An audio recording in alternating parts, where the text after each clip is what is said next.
There are instances where I decide to just randomly download a demo of an upcoming game without really knowing what I'm getting myself into, and rarely am I ever surprised. Bayonetta, released in 2010, left me pleasantly surprised. 4 years ago, I gave the game a short review. It's one of my older videos, so my apologies if I make you cringe if you choose to watch it. I claimed it was one of the best action games I've ever played in the hack and slash genre, and gave it a high recommendation. Before I head into Bayonetta 2, let's take a minute to discuss going back to Bayonetta 1. For $60, not only do you get the sequel, but a Wii U port of the original game, initially only available for Xbox 360 and PlayStation 3 owners. Individually, the game is on sale for $30 on the eShop, so you're getting a good deal either way, I find.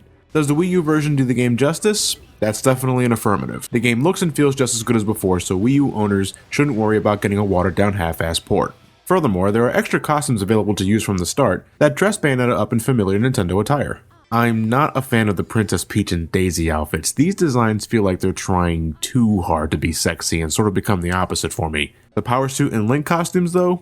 Awesome. I think Bayonetta looks surprisingly natural in Link's clothes. I can dig this. And of course I'm gonna like the Power Suit costume, a badass dressing up as another badass. That's a win-win for me.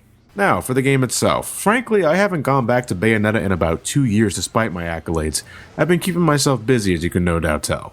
I saw the Wii U version as a good excuse to revisit the title, but if you don't have a Wii U, the Xbox 360 version is still my go-to alternative. The game still holds up. The action hasn't gotten any less thrilling, suplexing and dragging is still fucking awesome, more so with the Nintendo costumes. Did I mention I've really grown fond of this soundtrack? A great game all around, with 2 exceptions. I could have gone without the QuickTime events. Going back has made me realize these really didn't have a place in the game, and they only served to bog down the pace all because you couldn't react appropriately on time amidst all the high adrenaline cinematic action. The story hasn't grown on me in the slightest either. It's still all nonsensical, unimportant. You know, I'm usually skipping this stuff on replays. Special mentioning to the nearly 15-minute intro sequence. God damn, guys. If a highly stylized hack and slash action game is what you're in the mood for, Bayonetta is there to satiate your hunger, and since it's been nearly 5 years after its debut, you can get it on the cheap now. As long as there's music, I'll keep on dancing.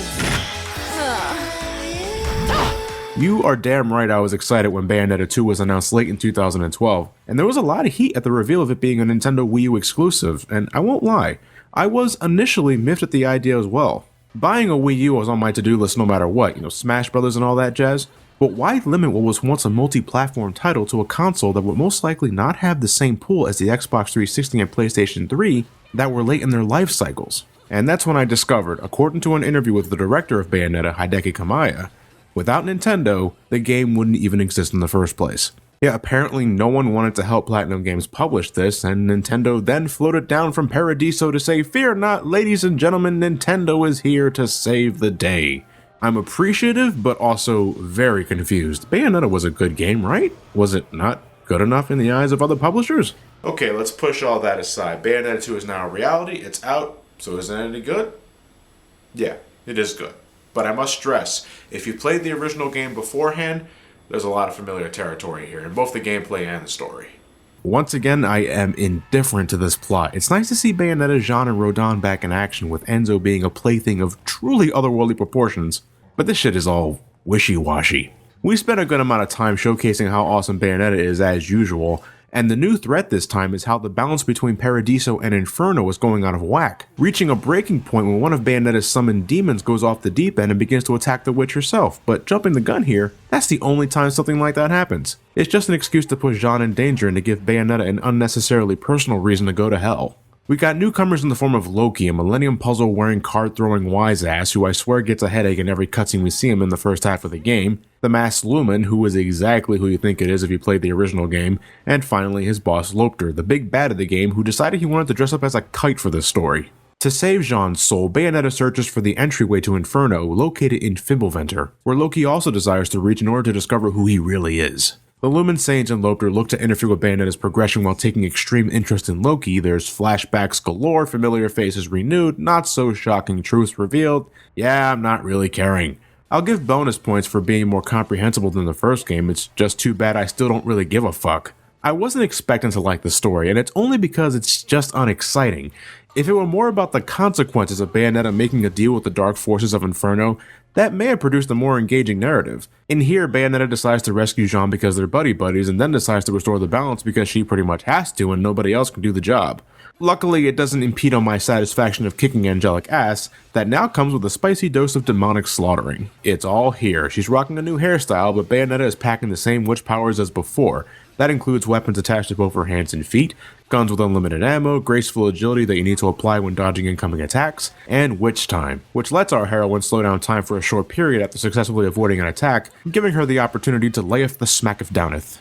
The magic meter was previously only used for torture attacks, finishers that packed a wallop when it came to damage, and they're back here, but the magic meter is now also used for the Climax. You remember how in the first game when Bayonetta let her hair down for boss battles, temporarily increasing her witch powers? Now you can do that after maxing out the meter no matter what you're facing, and it is splendid watching your wicked weaves mop the floor with angels and demons. Rodin fulfills his role once more as the owner of the Gates of Hell, the place where you can spend money you acquire from defeated foes to purchase extra techniques and accessories to make your upcoming adventures more interesting. Tag Climax is also a good place to rack up the money. It's an online co-op mode where you and a friend can slay enemies together inside these arenas and increase the amount of money you earn by sticking it out as long as you can without dying. You can also show off your newly acquired gear and costumes if you like doing that sort of shit, so team up and Climax together. You were great, Ryan. Not that Ryan. I recommend playing the chapter where you hitch a ride on a medieval mech and using a Midas Testament, causing your prey to really drop the moolah. Medieval mechs, yes, those are a thing in this adventure. I'm telling you, this game is over the top and completely aware of itself. Gameplay as before is broken up into chapters and verses. You're ranked whenever you finish a battle, and your total rank is determined after finishing up the current chapter. Every battle isn't immediately thrown on you. There are some fights that you have to actively hunt for in secret areas of chapters by using your special techniques like the Panther Within, and your new glide maneuver that makes platforming less awkward.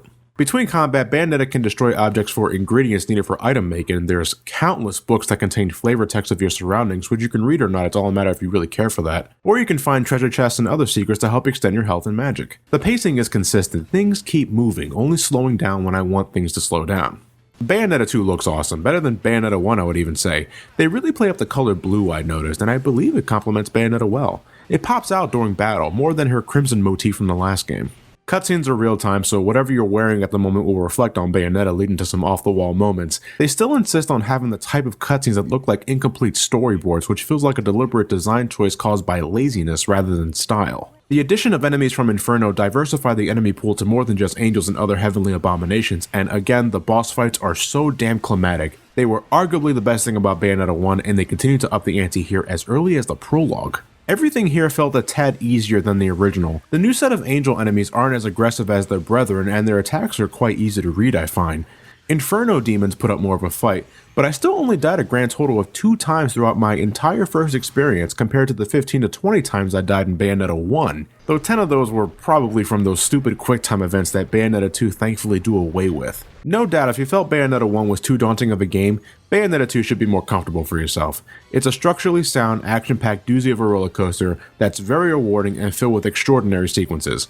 Regrettably, you sort of lose some of that impact if you played and beaten the original game beforehand, as I was getting at earlier. When I wasn't caring for the story, I was also noticing the amount of times I said to myself, hey, just like the first game. I'm down for winks and nods, there's absolutely nothing wrong with those. But it came to a point where I got a little distracted. If that sort of thing does not bother you, then you have nothing to worry about. And it's not like the game is any less good. At points, it's a little better than what was offered before, and at every other time, the game is just as good as previously. Another solid title from the folks over at Platinum, but next time don't be afraid to change things up a bit. A sequel should be proud that it's a sequel, and not have to resort to reusing stunts because people enjoyed them last time. I'm primarily talking about the story. The gameplay is just fine, and that's all I can ask for 85% of the time when it comes to this genre. It really helps that for $60, you not only get another fantastic hack and slash, but another fantastic hack and slash with added bells and whistles. You take advantage of that when you can. It is close to the holiday season after all, you see? Enzo has the right idea. Probably has Hyrule Warriors and for some meta humor, Bayonetta 2 somewhere in that pile of shit. I'm wondering though, within those gifts are the next 2 games I'm going to be looking at. It's that time of the year, folks. Sonic the Hedgehog is once again in my radar in the form of Sonic Boom Rise of Lyric for the Wii U and Sonic Boom Shattered Crystal for the 3DS. They could be good, they could be terrible, who knows? They'll come out this Tuesday, we'll find out then. I hope you guys look forward to those videos. In the meantime, thank you guys for watching. Have yourselves a great night, and take care. You are walking